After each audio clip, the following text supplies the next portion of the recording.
The beating of Marcus Williams on Lenox Avenue in the harsh light of a 1957 afternoon was not, in the cold calculus of the city's power dynamics, a random tragedy. To understand why it became the catalyst for an unprecedented war, one must first understand the fragile, unwritten compact that governed the streets of Harlem. It was a world with two competing systems of authority, the official one, represented by the badge and the blue uniform of the NYPD, and the unofficial one, embodied in the imposing figure of Ellsworth Bumpy Johnson. Their relationship was not one of simple antagonism, but a tense, often transactional, and deeply cynical equilibrium. The police had their quotas, their bribes, their blind eyes. Bumpy had his numbers, his policy banks, his nightclubs. There were lines, invisible but understood, that both sides knew not to cross. The police could harass, they could skim, they could make their presence known, but there was a threshold. This uneasy peace was maintained not out of mutual respect, but out of a recognition of mutual destructiveness. Marcus Williams, a Navy veteran, existed symbolically outside this dark compact. He was a man who had paid the nation's price, who had offered his service and his body in defense of a country that, now, on its own streets, denied him the most basic dignity. His veteran status was not just a personal detail, it was a cloak of legitimacy, a claim to citizenship and respectability that even the most biased mind had to, on some level, acknowledge. When the officers descended upon him that day, their clubs rising and falling in broad daylight, they were doing more than assaulting a man. They were publicly desecrating a symbol. They were demonstrating, with a savage clarity, that no claim to honor, no proof of patriotism, could protect a black body from the caprice of their power. For Bumpy Johnson, watching the reports funnel in through his intricate network of street corner sentinels, cab drivers, and switchboard operators, this was the critical breach. It was a message sent in blood and bruises that the old rules were void. The violence itself was, tragically, not unique.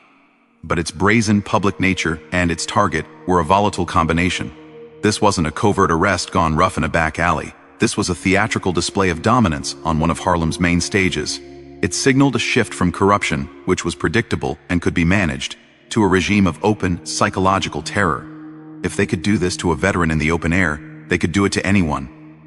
The social contract, flimsy as it was, lay shattered on the pavement next to Marcus Williams. Bumpy's rage and his strategy stemmed from this precise understanding. He was not merely a gangster offended by violence. He was a sovereign whose territory had been invaded, whose people had been shown that his protection was meaningless. His power base was not built on fear alone, but on a perverse form of reliability. He provided jobs where there were none, loaned money when banks would not, and crucially, offered a form of rough justice, a hearing, a consequence, when the official courts were merely instruments of oppression. The police beating of Williams was a direct challenge to that foundational promise. To let it slide would be to admit that his authority was a fiction, that when confronted with the raw, uniformed power of the state, he was just another Harlem resident, helpless. Therefore, his response was never going to be about Marcus Williams alone. It was a campaign to re-establish a deterrent, to recalibrate the equilibrium. But Bumpy, a student of Machiavelli as much as the streets, knew that meeting force with direct force was the play of a short-sighted thug. A war with the NYPD would bring down the full, brutal weight of the city on Harlem and incinerate his empire in the process. It would also allow the police to frame the narrative as a gangland war, obscuring their original sin. So, his objective became more profound, to demonstrate that the NYPD and, specifically its leadership, was not untouchable. He had to move the conflict from the physical realm, where the police held all the cards, to the political, legal, and social realms, where he had cultivated hidden leverage. He needed to make the cost of this brutality prohibitively high for the man at the top, Commissioner James Burke. It was a defense of the community, yes, but framed in the cold language of power politics. He was defending Harlem's right to exist without this specific flavor of terror, because that terror was bad for business, destabilizing to the ecosystem he controlled, and an insult to his own stature. In the end, the beating of Marcus Williams was the spark, because it illuminated a truth too glaring to ignore. The official protectors were the primary predators. And in the absence of any legitimate recourse, in the vacuum left by a corrupt city hall and a disenfranchised electorate, the only countervailing force with the resources, the network, and the audacity to respond was Harlem's shadow government. Bumpy Johnson's mission was to prove that his form of order, however flawed and criminal, held a perverse accountability that the NYPD had abandoned. He would answer the department lawlessness, not with more lawlessness, but with a stunning, sophisticated exhibition of real power, the power to dismantle a king from his throne, using only the gears and levers of the kingdom itself. The unwritten rule had been broken. Now, a new lesson would be written in the resignation letter of a police commissioner. The image of Bumpy Johnson as a gangster, a man of violence who ruled through fear, is not incorrect, but it is profoundly incomplete. The response to the beating of Marcus Williams revealed a different Bumpy entirely, a cold, calculating strategist who understood that true, lasting power was not seized at the point of a gun, but orchestrated from the shadows. He chose not to be a combatant, but an architect.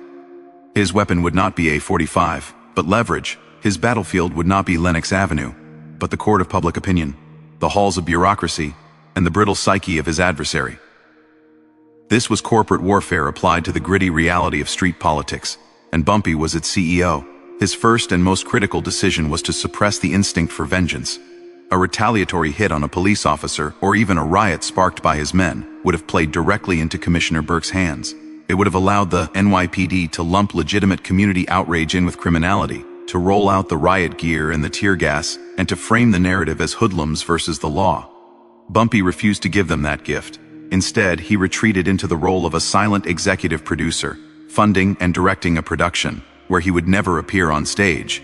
He understood that the perception of a spontaneous, organic uprising from all facets of Harlem society would be far more powerful and far more damning than anything he could command from his throne. Thus, he mobilized a tripartite army, each branch legitimate, each powerful in its own right, and each operating in the light where he could not. The first branch was legal. Within hours, the best civil rights lawyers in the city, men whose retainers were quietly padded with funds from Bumpy's coffers, were at Marcus Williams's bedside and at their typewriters.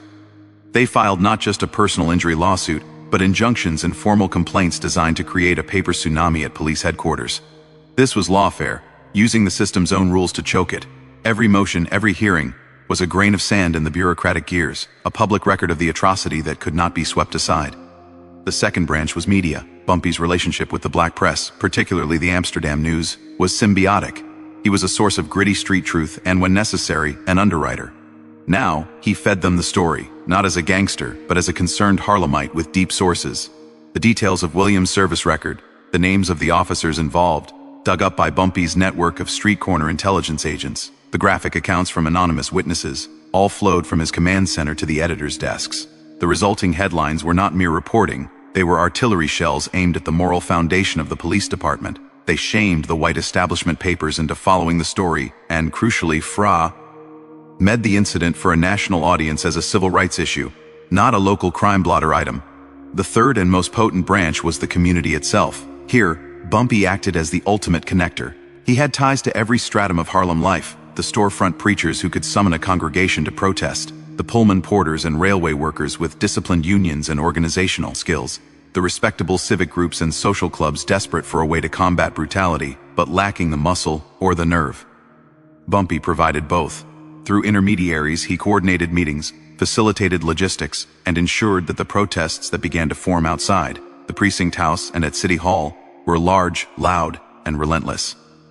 He made sure the signs were professionally painted, that sound equipment was available for speakers, and that the children of the community were present, turning the event into a moral spectacle. This was not a mob, it was a movement, meticulously stage-managed from the shadows. His role in all of this was one of pure, detached orchestration. He was the spider, at the center of a web, feeling the vibrations from each strand. He would ensure the lawyer had a key piece of evidence the journalists had uncovered. He would suggest to a preacher a powerful biblical analogy to use in a sermon that would then be quoted in the newspaper. He would have his men quietly provide coffee and donuts to the protesters on a cold night, fostering a spirit of endurance without ever taking credit. His genius was in making these three branches, legal, media, community, reinforce each other in a deafening chorus. The lawsuit gave the protest legitimacy. The protest gave the media its dramatic visuals. The media coverage put pressure on politicians to respond to the lawsuits. All the while, Bumpy Johnson remained in the deep background, a specter. Commissioner Burke would look out at the gathering storm, the headlines, the protests, the legal motions, and know, in his gut, who was pulling the strings. But he could never prove it. There was no threat, no extortion note, no bullet in an envelope. Just the inexorable, multi-front pressure of a society in revolt. Bumpy forced Burke to fight a phantom while being bled dry by tangible, legitimate forces. This was warfare by other means, a campaign that neutralized the NYPD's advantage in physical force by moving the conflict to a terrain where facts, shame, and political survival were the only currencies that mattered. The architect did not need to swing a hammer. He had convinced the entire city to bring down the walls for him. The genius of Bumpy Johnson's strategy was not merely in mobilizing the streets or the press. It was in his cold-blooded understanding of a fundamental truth: the most devastating way to dismantle a corrupt official is to turn the very institutions he commands against him. This required moving beyond protest and shame into the realm of high-stakes political lever. Age. Bumpy knew that public outrage, while potent, could be weathered by a man like Commissioner James Burke, who had built a career on political patronage and inside deals. To force a resignation, Bumpy had to weaponize bureaucracy itself, to find a pressure point within the system that even Burke's political protectors could not shield. This meant reaching for a lever of legitimate power that operated above the NYPD, one with its own agenda and an appetite for scalp-taking. Here, Bumpy's dual life as a racketeer and a community power broker granted him a unique perspective. He understood that the NYPD's corruption was not a monolith. It was a series of fiefdoms and illicit revenue streams. Through his own operations, he had an intimate, if adversarial, knowledge of the department's dark underbelly, which cops were on the pad, which precincts ran protection rackets, and where the money flowed. More importantly, through his connections with politicians, judges, and union officials, men who frequented his clubs, accepted his donations, or simply found him a useful, if dangerous, constituent, he understood the political landscape. He knew that Burke had enemies, rivals who coveted his position, and allies whose support was conditional on him not becoming a liability. Bumpy's masterstroke was to connect the beating of Marcus Williams to this wider ecosystem of corruption, transforming a brutal but potentially isolated incident into a symptom of a terminal disease within the department. He began a calculated campaign of intelligence laundering through his political intermediaries, a savvy city councilman, a connected lawyer with federal contacts. He began to feed information, not just about the Williams case, but about the structural rot Burke presided over. This wasn't delivered as a criminal's tip.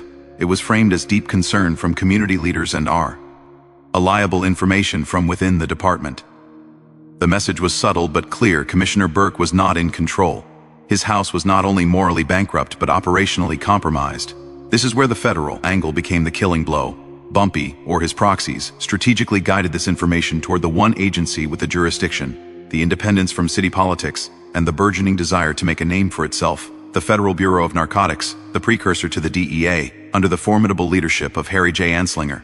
The FBN was in a perpetual turf war with local police departments and was aggressively seeking to expand its federal authority.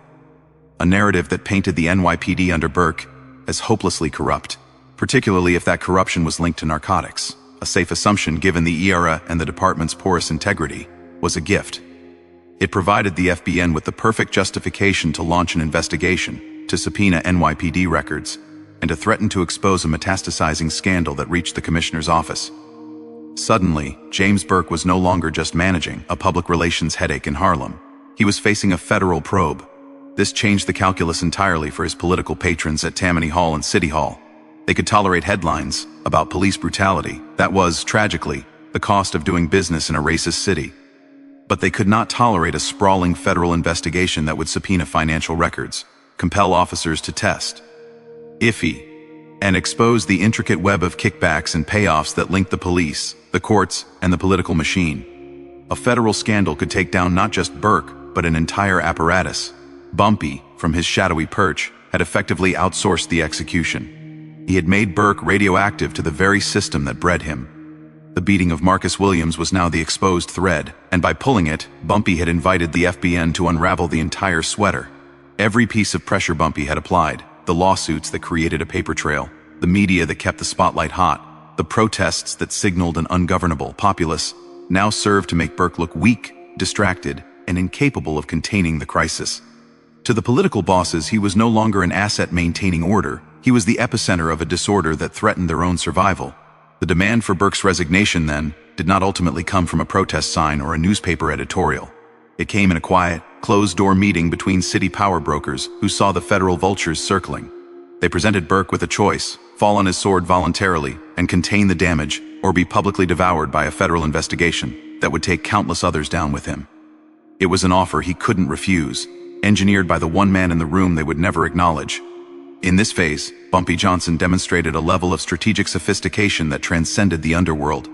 He had used the system's own mechanisms, its rivalries, its hunger for power, its fear of exposure, as his blunt instruments.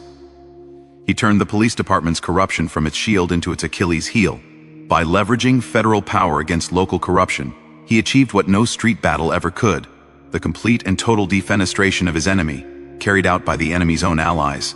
It was a checkmate performed in the language of political expediency, a verdict delivered not from the street corner, but from the whispering corridors of power he had learned to navigate in the dark. The ultimate victory in this shadow war was not marked by a coronation or a parade, but by a single stark piece of paper, the resignation letter of Police Commissioner James Burke. For Harlem, this was an outcome so unprecedented, so far outside the realm of normal expectation, that it felt less like a political event and more like a seismic shift in the natural order. A commissioner did not fall because of the people he was sworn to serve and protect. He fell to indictments, to electoral shifts, to the machinations of his own political class. Yet here was proof that the seemingly immutable power of the badge could be broken, not by a rival gang's ambush, but by a sustained, multi-layered campaign of institutional humiliation. This outcome secured Bumpy Johnson's legendary status, transforming him in the communal narrative from a powerful racketeer into something far more potent: a mythy. Sea protector whose reach could touch the untouchables. The resignation was a victory of a different moral and strategic calculus. In the economy of the streets, power was often measured in direct, visceral terms: control of a corner, fear of a name, bodies left as warnings. What Bumpy achieved was a form of power that operated on a higher, more abstract, and ultimately more devastating plane. He proved that raw, coercive force could be countered and nullified by superior intelligence, social organization, and political jujitsu. He forced a standoff not with guns, but with files, not with soldiers, but with lawyers and reporters. The NYPD held an absolute monopoly on state-sanctioned violence. Bumpy made that monopoly irrelevant by changing the game entirely. He moved the conflict from the physical alleyways, where the police were gods, to the courtrooms, the newspaper columns, and the backroom political deals, where their power was fragile, contingent, and vulnerable to exposure. This was asymmetric warfare at its most sophisticated. Bumpy, the smaller, non-state actor, identified and exploited the larger institution's critical weaknesses: its vulnerability to public scandal, its entanglement in political dependencies, and its fear of a higher federal authority. He used his agility, his deep local intelligence network, and his lack of bureaucratic constraints to strike from angles the lumbering police department could not defend. Each front he opened, the legal, the media, the community, the federal, forced Burke to split his attention and resources. The commissioner was trying to plug leaks in a dike that was crumbling on all sides. The relentless pressure created a cascading failure. Bad press eroded political support, which emboldened federal investigators, which in turn generated more bad press. Bumpy orchestrated a death by 1,000 cuts, each administered by a different, seemingly independent hand. The result was more than just the removal of a man. It was the demystification of an office. The police commissioner had always been a remote, imperial figure, a symbol of an unassailable system. By bringing Burke down, Bumpy demonstrated that the throne was made of the same rotten wood as everything else. He showed that the commissioner's power was not inherent, but borrowed, from politicians, from public perception, from the illusion of control. Once that illusion was shattered, the office itself was diminished. For the people of Harlem, this was a psychological liberation of incalculable value. It meant that the apex of the system that oppressed them was not omnipotent. It could be made to bleed, to retreat, to resign in disgrace. This knowledge was a weapon in itself, a story passed down that would fuel resistance for generations. For Bumpy, personally, this triumph completed a dangerous and audacious rebranding. He was no longer just the king of Harlem in the underworld sense. He was now a de facto power broker, a shadow mayor whose influence extended into realms of legitimate authority. He had defended his territory not with a turf war, but with a political operation so clean and effective, it left no fingerprints for the law to find. This elevated him above the fray of common gangsters. He was now the man who could do what the NAACP, the city council, and the editorial boards often could not: deliver a concrete, monumental consequence for an atrocity.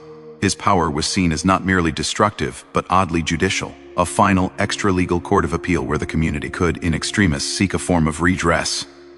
Yet, the victory was profoundly bittersweet, and wrapped in a deep irony. The community's savior was its most notorious criminal.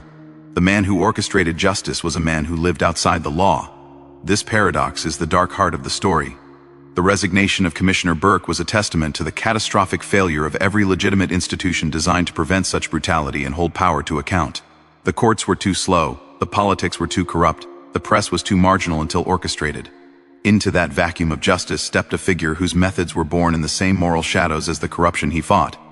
He won not because he was good, but because he was ruthless, strategic, and unencumbered by the rules that handicapped honest reformers.